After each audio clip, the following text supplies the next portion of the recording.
troisième dossier de ce magazine.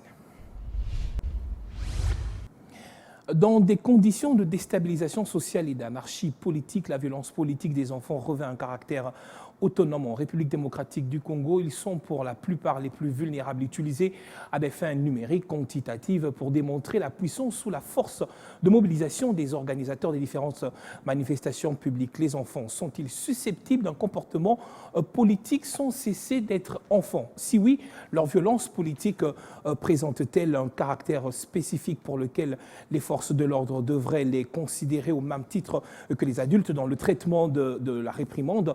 Qu'à le dire ici, je le rappelle, pour ce jeune garçon dont la vidéo est devenue très virale sur la toile, rouée de coups violents, la police est illustrée dans un comportement décrié plus d'un sur les réseaux sociaux. C'est le troisième dossier.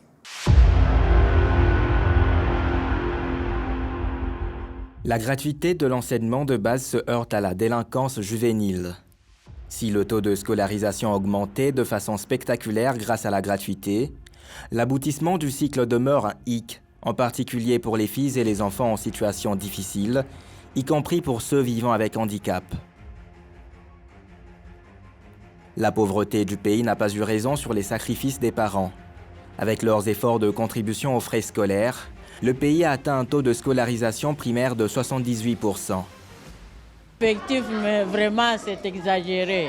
On ne travaille pas avec 72 élèves. Les classes sont pleines. L'inspection va se charger de prendre le surplus pour le transférer dans les classes de l'école à côté. Des avancées tout de suite rattrapées par d'autres besoins primaires. Après l'école, la vie continue, et c'est toute la difficulté des parents. Comment scolariser, nourrir, habiller les enfants et assurer simultanément d'autres besoins?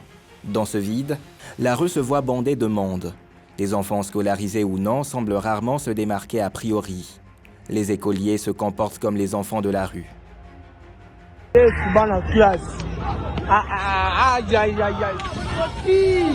Les bleus-blancs caillassent, débitent des insanités, menacent, tapent, confisquent. Les non-bleus-blancs font pareil. Les enfants, aussi petits soient-ils, ont perdu les repères et en veulent à la rue. Dans cette jungle, personne n'assume sa responsabilité, mais voit essentiellement en l'autre la cause. Une situation qui n'épargne pas les adultes. Affectés par la violence de la rue, ils incriminent leurs propres enfants. Les enfants effraient les adultes, qui tentent parfois de les tenir pour responsables de la perturbation de l'ordre public. Quand et comment les enfants ont inondé la rue, la société ayant abandonné ses responsabilités, l'Église ayant accusé les enfants de sorcellerie, les pasteurs s'étant accaparé le peu dont disposaient les parents au nom de la foi.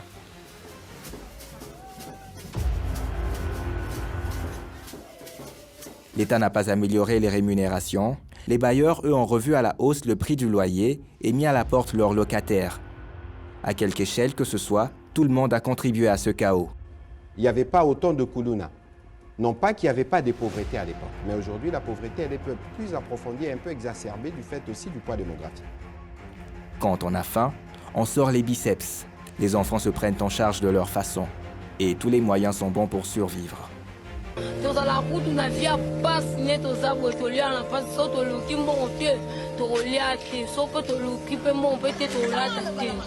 À quel sens se vouer quand tout le monde s'accuse?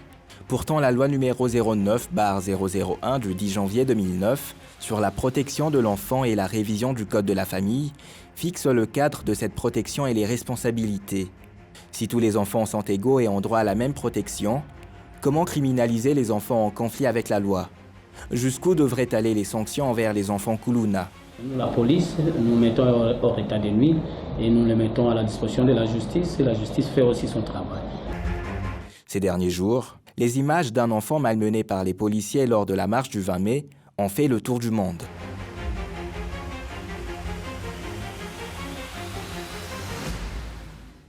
Les organisateurs n'ont pas soutiré. Est-ce que la façon de réprimer serait celle-là? Non.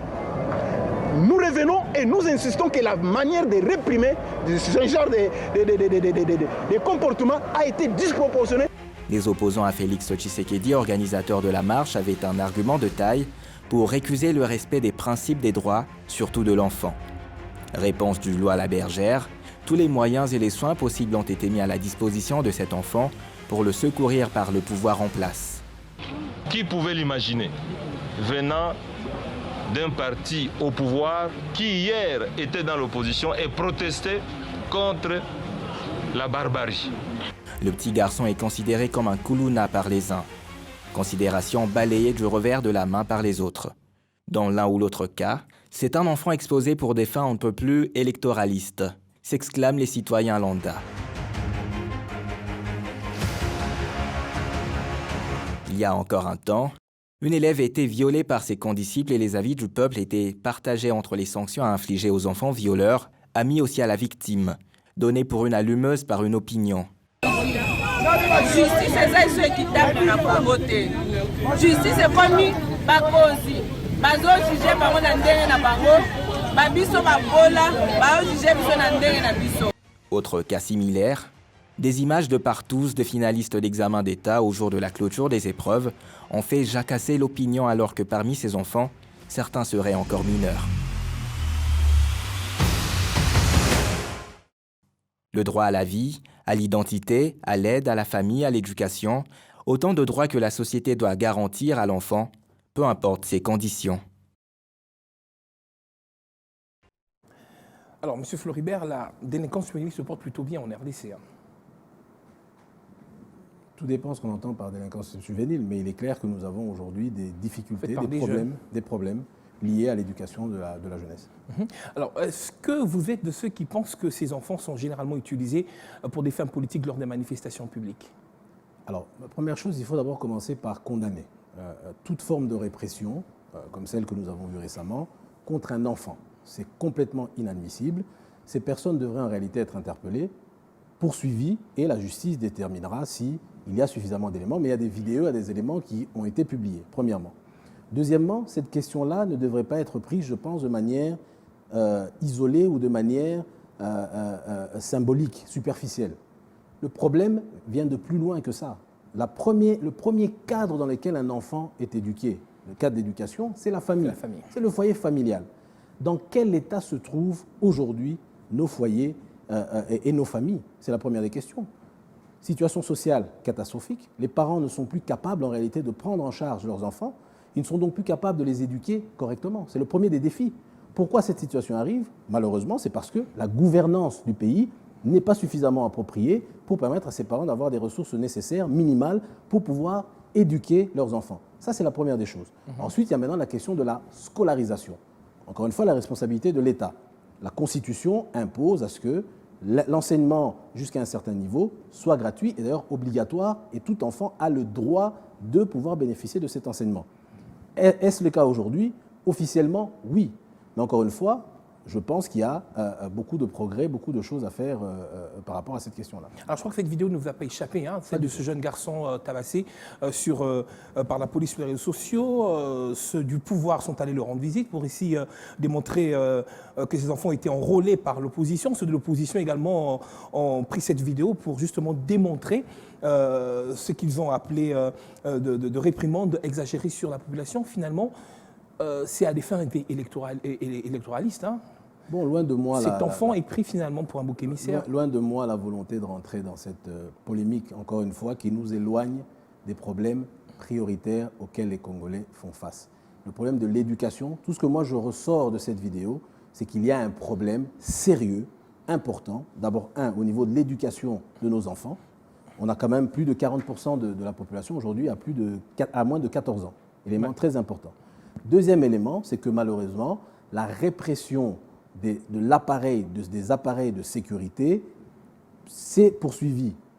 Des images ont été vues et donc ce sont des priorités, je pense, des problèmes sur lesquels il faut se pencher. Comment faire en sorte pour que les services de sécurité cessent de manière définitive la répression et comment faire en sorte d'un autre côté pour que nos enfants soient mieux éduqués, que les familles, les foyers familiales, c'est la base de tout, c'est la famille.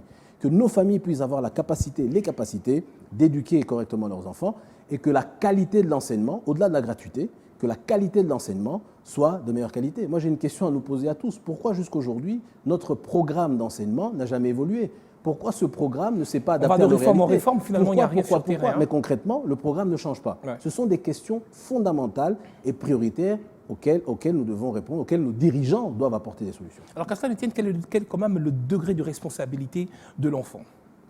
L'enfant est un enfant. Je suppose que cet enfant a 8 ans. Comme je l'ai dit, c'est une question d'éducation.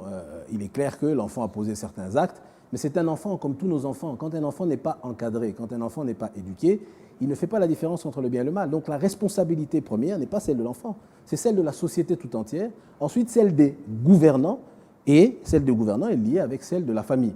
Et donc c'est un peu tout ce que je viens de dire. L'enfant, je pense, est complètement innocent dans ce processus. Il y a les gouvernants, il y a la société, il y a la famille.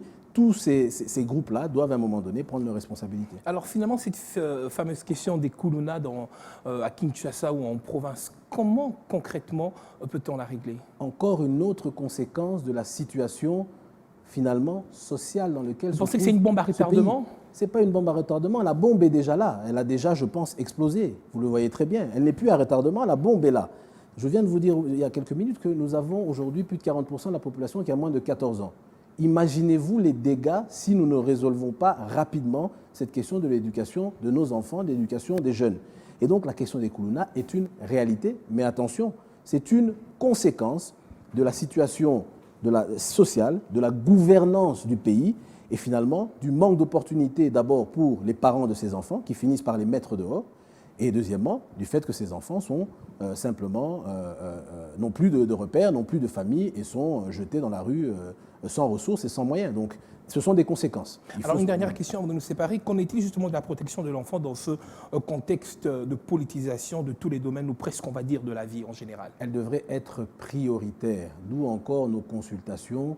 Nous voulons en faire ça doit et ça sera, je pense, nous devons en faire une priorité en tant que société.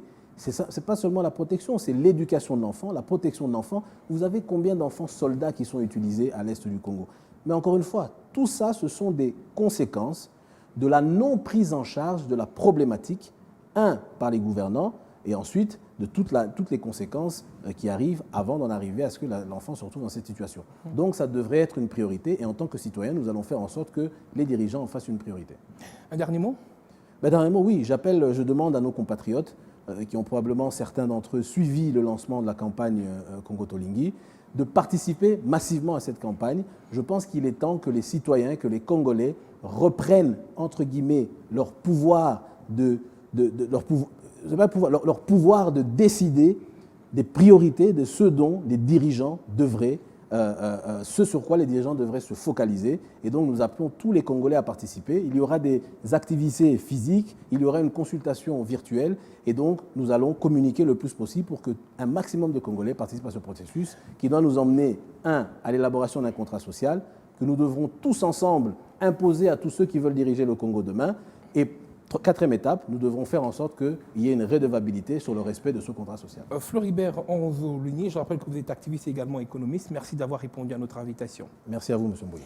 Fans Magazine a retrouvé sur nos différentes plateformes sur les réseaux sociaux. Clin d'œil particulier à tous nos amis téléspectateurs de la Chine et comme on le dit si bien en Chine, Chéché.